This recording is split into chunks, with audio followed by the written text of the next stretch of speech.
and welcome to Just One Thing for Parents. I'm Bettina Honan. Today I was joined by Dr. Anna Colton.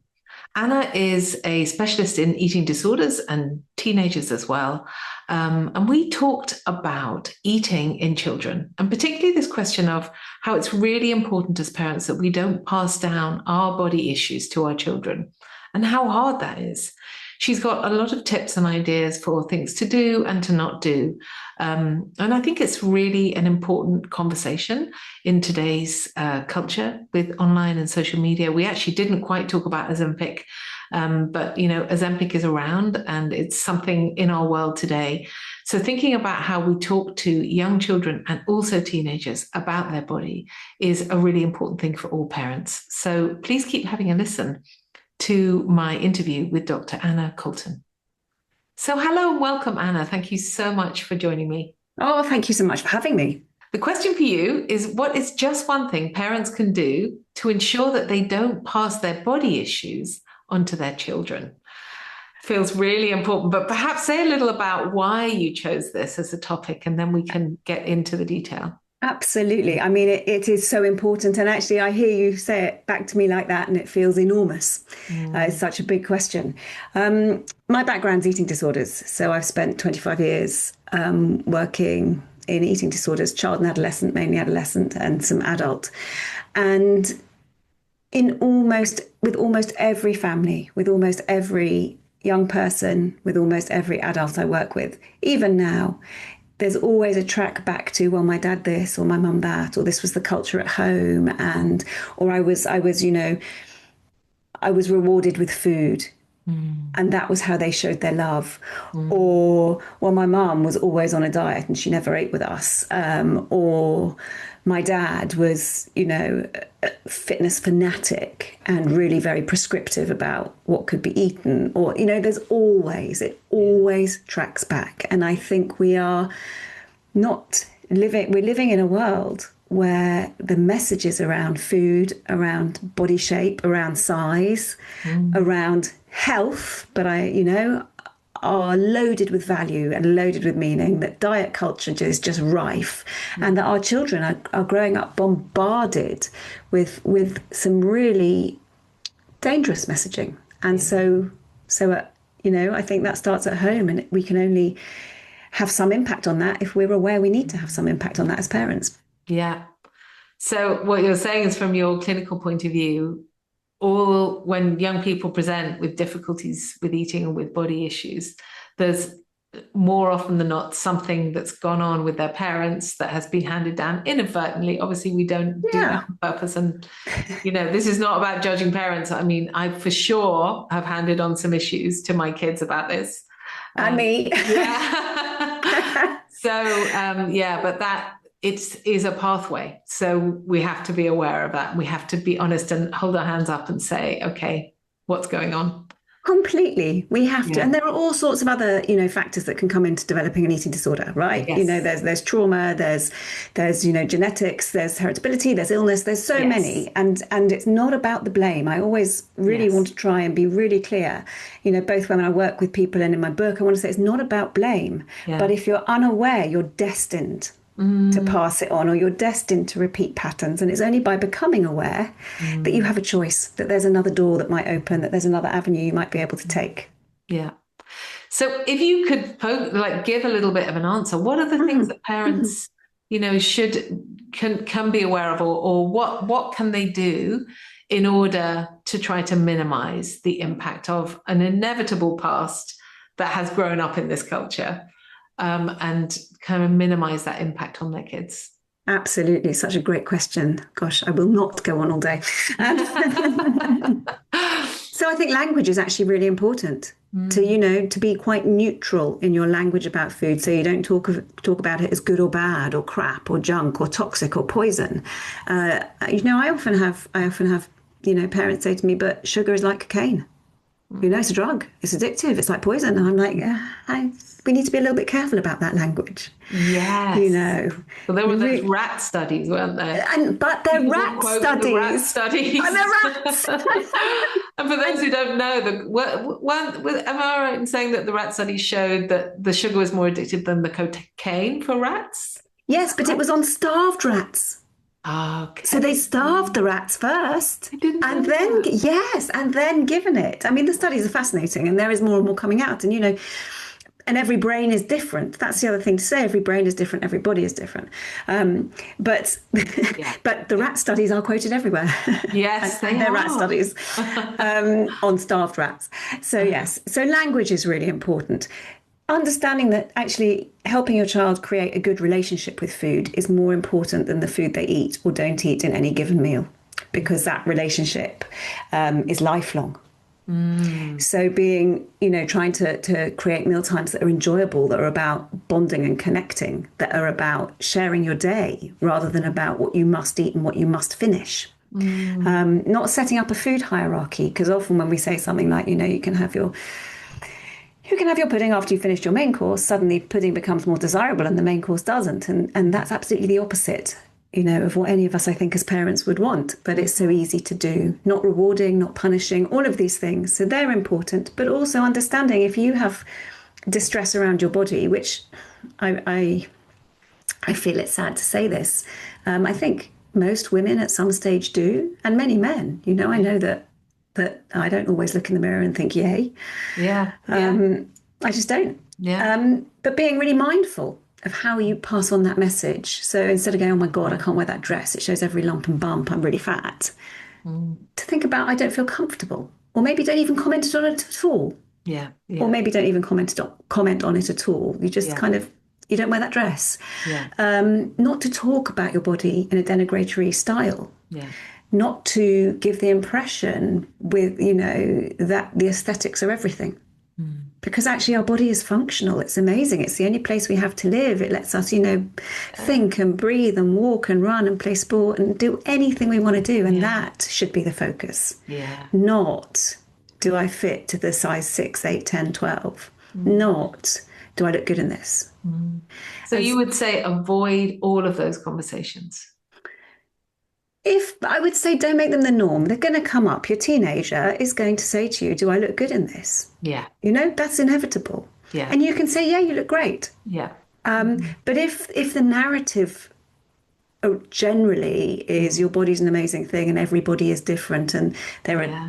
however many billion bodies in the world because there are how many billion people and we're not meant to be clones, Hmm. that's a much more helpful kind of, again, foundation. I think for me, it's all Yeah. about the foundations Yeah. because our kids and our teens are going to be exposed to all of this. There's no way around that. Yeah, absolutely. So it's there, it's in the culture. We Mm. just have to be really mindful about how we talk Mm. about it. How we talk about it. And if you, and how we model, Yeah. right? We know that children, teens, they don't learn by what we tell them to do, they learn by modeling. Yeah. So if you, pick at a plate of food and then chuck half of it in the bin, Yeah. that's what your child is going to think of as normal. If you Yeah. feel very anxious around food, they will pick it up. Hmm. That doesn't mean you have to deny you're anxious. It just means you Hmm. have to be aware that's a play and think about how you can navigate it or whether you want to get a little bit of help around it or whatever. If you've got a family history of severe obesity and health complications because of it, Mm. that will drive the messaging you give. But again, you need to be aware of that so you can be thoughtful around the messaging you give. Mm. So let's say there's a parent who really wants to lose weight because they feel Mm. they're overweight. How do they manage that? Should they go on a diet in front of their child? Would you say don't do that? How would you advise a parent in that situation? Oh, it's so tricky, isn't it? Because, on the one hand, I've got 4 kids, I've got a parent hat on, I know that feeling. On the other Yeah. hand, I have quite strong thoughts about it. If you can avoid talking about your diet, avoid talking about your diet. You can, reduce your portion size by 20% and not tell your child. You can eat the same food at the meal and you can sometimes have a little bit of cake or chocolate or whatever after the meal Yeah. and it can be completely balanced and they don't need to know. I think that's ideal. Yeah. And that has the dual function of both letting you do what you want to do, which is, Mm. maybe shift a bit of weight, excuse me, but also doesn't make it the thing. Hmm. Hmm. If you need to go on a diet, I think it's very different. If your diet is for health reasons, you have a different conversation, and actually, it's easier. If it's Yeah. allergy related, it's easier. If Yeah. it's if you're actually overweight and your doctor has said you need to lose weight, it's easier. But when it's a kind of rooted in diet culture, or it's difficult. That conversation is difficult. So Yeah. try not to have it. Try not to show it. You know, if you need to then manipulate how you eat during the day so that you can always have the family meal, Yeah. do that. It's Yeah. much healthier for everybody. Yeah. Okay, let me give you another one. How about how about a child, who it's clear that they are really enjoying the sweet sugars and they're eating too much of them, and maybe they're putting on too much weight and they're not exercising enough. That is Tricky. actually, by the way, the question Yeah. I find trickiest of all. Oh, really? Oh, Yes. sorry to throw that Yes. on No, you. no, no, that's fine. Yeah, but I think parents are struggling with it, aren't they? It's Parents really probably struggle. not easy. I mean, there isn't an easy answer, but There how would you isn't. approach that? So I tend to be probably quite annoying, and I say, how do you know it's too much? How do you know it's actually too much? Because there's so much fear around sweets. And Yes. there's so much anxiety that I think you do have to do a bit of work with that, because what we know, right, is that when you restrict or ban something, it becomes immediately more desirable. Yes. So it's a really tricky balance of how you do it Yeah. as a Yeah. parent. Yeah. And if you've got a child who's hoarding sweets or binging or hiding them in particular, you almost need to make them more available at home so that it becomes more transparent. Now, that's really tricky for parents. But in general, I suppose I would say, have the conversations, but don't make it about weight or good or bad unless you really have to. Say, look, we need energy that keeps us fueled, and sweets don't. They're really nice sometimes, but have them after a meal, because then you have the proper energy rather than, the kind of the sugar bars and then the crash, which will leave you tired. Yeah. Help kids, because our job as a parent, well, I think, I don't know, you may not agree, but I think we have to help our kids learn to self-regulate, Definitely. which means we Our have to main allow. job. Yeah, Yeah. right. Which means we have to allow it. Yeah. Yeah. We have to allow them to try and to get We things wrong, we and do. then ask the questions rather than come in with the judgment and say, how was that for you? Yeah. All the rules. Yeah. The rule is exactly, and that's really, I think, Sorry, very what do you mean by all the rules? all the rules. Come in with the judgment, all the I rules. see. Yes, what you You're mean. not All come in allowed with the this rules. until Yes. that, or you can't, Yes. we're not having any more sugar in the house, or chocolate is Yes. banned, or no pudding except on a Saturday. And indeed, you can kind of cut down the amount of sweet food in your house, and you can cut down the number of days you serve some pudding, or you make it fruit, but you just don't need to make a drama out of it or a thing, because then kids know, they know. And actually, there's a lot of information that we can help our children and our teenagers in particular um, to understand. How does your body feel? What happens to your mood? What happens to your appetite? What happens to your energy levels?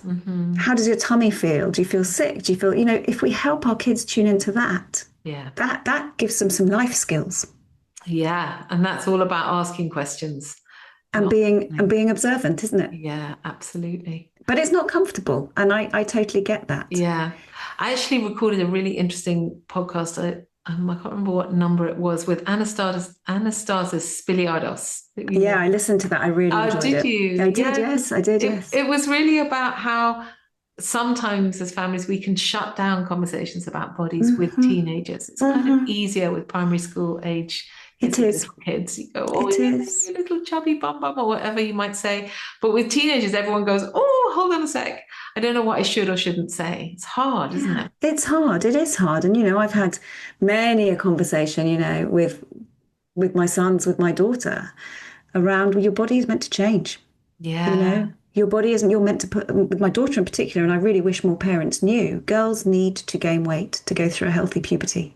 They really. can't go through it otherwise, because we need a certain amount of body fat and a certain weight to ovulate. And so Wow. we have to gain weight. Wow. Right? We need not to be frightened of that. You Yeah. might need to white knuckle the roller coaster, but then be interrogative of yourself. Is this your baggage, or is this an issue? Yeah. And that's where not passing on your own issues becomes really important, doesn't it? Really important, and often, I have these conversations. I don't know about you. You may have had many of them as well, I think, around, yes, but, I have to, I can't just let them eat whatever they want whenever they want. right? I have to teach them about healthy eating. Yeah. And I'm like, sure, but it's about the how. It's not about the whether. Yeah. It's about the how. And that's where the language is so important throughout.